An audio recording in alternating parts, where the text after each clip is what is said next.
I feel the earth move under my feet. I feel the sky tumbling down, tumbling down. Stop. If you were in this situation, would you know what to do? The threat of earthquakes in the Pacific Northwest is real. Scientists predict a magnitude 8.0 or greater earthquake could occur at any time. There are 2 steps to earthquake awareness: being prepared for the earthquake and respond to it. There are 3 things you need to remember when preparing for an earthquake. First of all, make sure you and your family have decided upon a safe spot that you can use if an earthquake were to occur.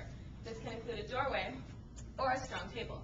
Second of all, make sure you have a disaster relief kit. That includes first aid as well as food and water for 3 days in case you were to get trapped. Last of all, make sure to practice the drop, hold, and cover technique, which we will demonstrate next. The first thing to remember when responding to an earthquake indoors is to protect yourself first. You can do this by using the drop, cover, and hold technique. The first thing to do is drop to the ground and get underneath a solid table or another steady place. Secondly, cover your neck to protect yourself during the shaking. And thirdly, hold on to the table so that if the table moves while the ground is shaking, you will still be covered. Now that you know what to do when you're indoors during an earthquake, we're going to give you some tools for what you're supposed to do when you're outside. The first thing to remember is to stay where you are. Step away from any tall buildings, trees, or power lines that might be around. Drop to the ground and stay there until the shaking is stopped.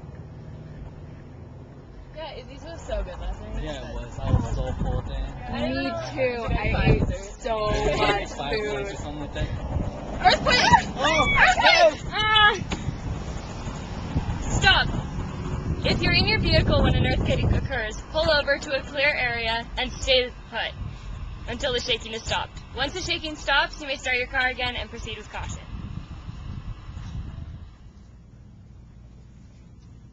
Oh no. Hey, are you okay? Are you okay?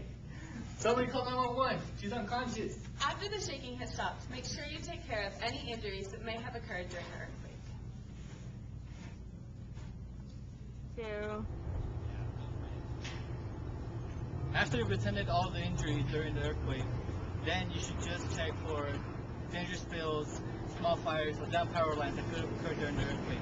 And local emergency crews will attend the emergency rapidly, like this one.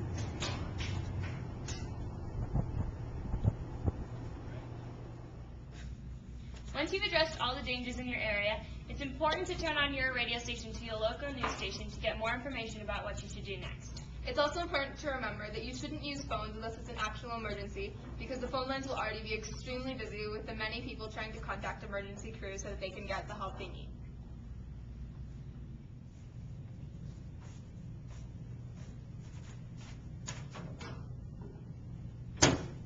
Earthquake! Stop. Now that you know what to do, inform your friends and family.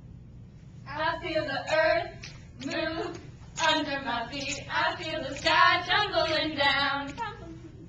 Victoria Productions 2009!